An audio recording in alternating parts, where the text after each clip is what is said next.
സഭയുടെ നിലപാട് വളരെ വ്യക്തമാണ്. പക്ഷെ സഭ മറന്നുപോയ ഒരു കാര്യം, ശക്തമായ സാമൂഹ്യ മാധ്യമങ്ങളുള്ള ഒരു സമൂഹത്തിലാണ് സഭയും മതമേലധ്യക്ഷന്മാരും ജീവിക്കുന്നത്. പഴയ കാലത്താണെങ്കിൽ മലയാള മനോരമയിലോ മാതൃഭൂമിയിലോ ഒരു വാർത്ത വന്നില്ലെങ്കിൽ അത് അറിയുമായിരുന്നില്ല. ഇന്ന് അതല്ല.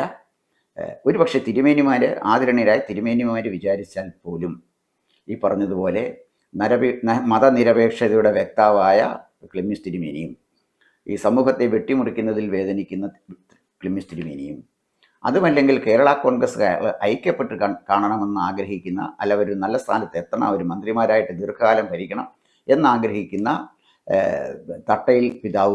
തറയിൽ പിതാവും ഇവരൊക്കെ കേരള കോൺഗ്രസിൻ്റെ കാര്യത്തിൽ കാണിക്കുന്ന ആകാംക്ഷ കേരളത്തിൻ്റെ പൊതുസമൂഹത്തിൻ്റെ കാര്യത്തിൽ കൂടി കാണിക്കണം. നിങ്ങൾ ക്രൈസ്തവ മതമേലധ്യക്ഷന്മാരാണ്.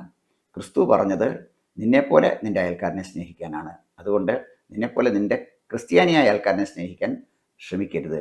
സമൂഹത്തെ ഒന്നായിട്ട് കാണാൻ തിരുമേനിമാർ ശ്രമിക്കണമെന്ന് മാത്രമേ എനിക്ക് ഇതുമായി ബന്ധപ്പെട്ട് പറയാനുള്ളൂ.